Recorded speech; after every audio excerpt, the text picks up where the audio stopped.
Good evening, all, and welcome to the Philadelphia Soul official pregame show. It's live here on Bob Long Sports. My name is Bob Long, and alongside me, Michael Barycski, our esteemed guest this evening. Apologies on behalf of Eric Nash and Rob Stott, unable to be with us, but so excited to have Michael as a guy that worked with Charlie Flo at World Sports Show, a good friend of ours and a good colleague in the industry. So, Michael, welcome, and I understand that you have become quite the aficionado on the Philadelphia Soul by covering the team this year. Yeah, it's been an exciting opportunity with World Sports Show, and Charlie, who is a great guy. And I'm excited to be here, and I get this great opportunity with Bob Long Sports, and here I am. So Michael and I are going to talk today about the Philadelphia Soul as they take on longtime rival, the Cleveland Gladiators. Now, Michael, these are two of the three remaining legacy teams in the Arena Football League. Cleveland Gladiators and the Philadelphia Soul have had many battles over the course of the year, regular season, but maybe more notably in the postseason. Several times the Soul ending the Cleveland Gladiators season and vice versa. Tonight, a regular season game between the undefeated 7-0 Philadelphia Soul and the 2-6 Cleveland Gladiators. Now, Michael, what we've seen from this Gladiators team is Arvell Nelson, a guy that is uber talented, a guy that came in the middle of last year and really resurrected that Cleveland season, now comes back and is one of the most dynamic threats in all of arena football. Well, dynamic is the exact word I would use. He's one of the few dual-threat quarterbacks. He's dangerous in the air, very dangerous on the ground. I think the Soul did a really good job 2 games ago holding Nelson down all across the game, except for maybe the fourth quarter. And it's going to require another big effort by the Soul defense, including guys like Joe Gooseby, who's been the defensive man of the match now for 2 straight games, to kind of contain Nelson and Quentin Sims, who is a fantastic wideout. Without a doubt. And, of course, we can't talk about the Philadelphia Soul defense without talking about the defensive secondary with guys like Dwayne Hollis. And that defensive secondary, even with the loss of Tracy Belton in the offseason, has proven, Michael, to be one of the best defensive cores that arena football has to offer. And they put so much, we'll say, defensive firepower out on the field that can deny what is normally and is, in all respects, an offensive sport. Absolutely, and it's about the pass game, and therefore it's about stopping the pass game. I think they've done a really good job the last 2 games, especially early on in the game. I think the fourth quarter, the last time they played Cleveland, there was a lot of junk points at the end, but I think there's a little bit to worry about with that game in Washington last week. Dominantly in control the entire game and letting that team get back in the game. So hopefully, for the Soul's sake, they can have a 4-quarter effort with their secondary today. We've seen multiple times where this Philadelphia Soul team has played other teams close, and of course, in a league where you have 5 teams in a league like the Arena Football League trying to grow its fan base, that competitive balance never hurts anybody, Michael. But what you're a little bit surprised by is a game like Washington where you've seen other teams be able to handle the Valor this year. And Baltimore, when they were here a few weeks back, it took a fumble recovery for a touchdown in the final minute to beat that Brigade team, a team that they had beaten the week prior, or the last home game, I should say, by 35 points. So, the question sometimes is with this Soul team, either not starting fast or in the situation like you mentioned, not being able to close. And I think Clint Dolezal, for as well as his team is playing, still has a lot of motivational tactics because his team has really yet to play back-to-back clean football games. I think it all goes around Raudabaugh. I think he's the beginning and the end for the team. He's got fantastic wideouts in Reynolds, McDaniel, and SK. You can tell when he's in the flow. The beginning of that game against Baltimore, especially in the first quarter, he really struggled. The score line showed that. But as he gets his own confidence, as Raudabaugh gets in the flow of things, this entire team is carried by him on his back. It's very possible we see another 8-touchdown performance tonight. Time will tell, but I think that's the big difference between winning and losing for this Soul team. Raudabaugh third in passing efficiency in arena football, but the resume goes far beyond there. An AFL MVP in 2015 and an AFL Arena Bowl champion in 2016. You said it starts and ends with him, and I certainly don't disagree. Raudabaugh, a guy who Ron Jaworski has been trying to produce looks for at higher levels of football, and he's a guy out of Miami of Ohio, a guy that has had an unbelievable Arena Football League career And really, in a league that has had a lot of turnover, both in personnel and on the team side, he's been one of the stalwarts. Yep, and he's got probably one of the best arena football coaches of all time to work under. And again, like I said, I really think he's the key to the offense. And if he's on, it's going to be really, really tough again for Cleveland to stop this hole. In terms of the Cleveland Gladiators coming into this game, they come in 1-3 in their last 4 games. Their last win against Washington on the road, 59-35. They had previously lost to Baltimore, lost to Philadelphia. That was back here a few weeks back. And then a loss at home against Philadelphia. But that was a very close one, Michael. If you remember that game, a 69-67 victory. So the Soul, in that game came out a little slow. Was able to come back and hold on to that victory at the end. When you talk about the Cleveland Gladiators playing in Quicken Loans Arena, that's a big home field advantage for them. You see when the Cleveland Cavaliers are playing, certainly a phenomenal atmosphere there. But when you have to come on the road in a place like the Wells Fargo Center, from what you've seen in your first year covering the team, what type of atmosphere does this building elicit? It's raucous. It's fun. It's a great fan atmosphere, but even more with that, it's a little bit intimidating. I think the big struggle for Cleveland's going to be, I think this is their 4th straight away game, so they're finishing up a very long away road trip. And the Soul are going to have to take advantage of that. They feel comfortable here. Obviously, it's an undefeated season. They've had a couple close calls at home, like the Baltimore game.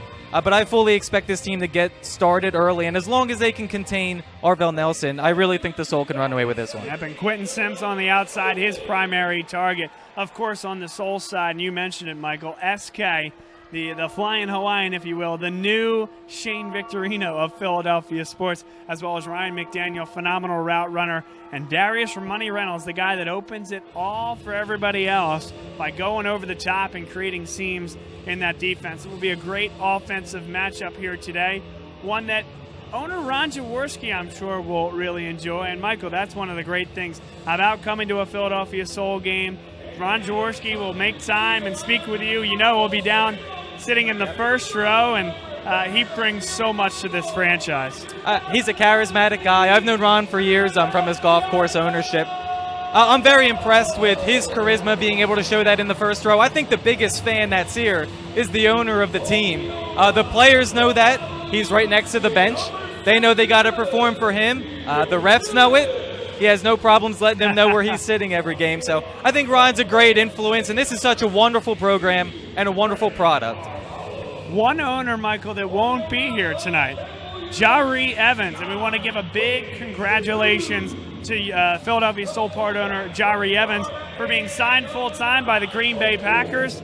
He was out and is out in Green Bay, participating in the mini camps. Has been much publicized here in Philadelphia. The Eagles starting those undertakings. So Jari Evans, one of the owners of the Soul, along with Marcus Colston. But Evans continuing his career in the NFL as a Green Bay Packer. So many congratulations to him.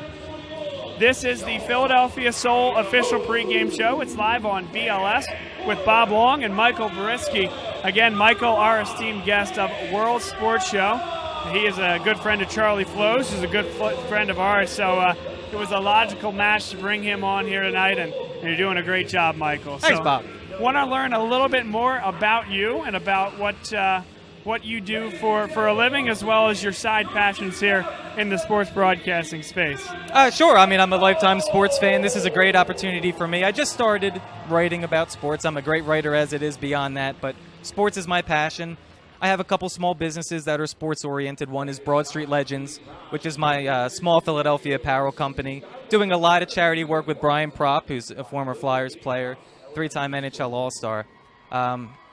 That's my passion, and this is just another way for me to express that passion, learn more about different sports. To be honest with you, I'd watch a lot of Soul games on TV. Very, very impressed with this product. I'm pretty sure that even after just one season, I'm a Soul fan. Very good. We'll take a break now as they are beginning God Bless America here and come back with our concluding thoughts here on the Philadelphia Soul official pregame show.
A beautiful rendition of the national anthem performed before the game, and a big thanks to Michael Barycski, who came on and gave his time and his thoughts on the Philadelphia Soul. A first-time guest, but certainly not the last time he'll be on with us. Some final thoughts as the 2-6 Cleveland Gladiators take on the 7-0 Philadelphia Soul.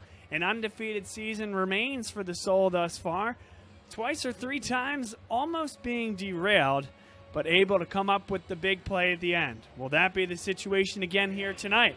Will Arvell Nelson be the dynamic playmaker that's given so many teams trouble, but the defense on the Cleveland side, they haven't been able to stand up? Can they make big stops against Dan Rauteball and one of the most efficient offenses that arena football has ever seen? All those questions will be answered next.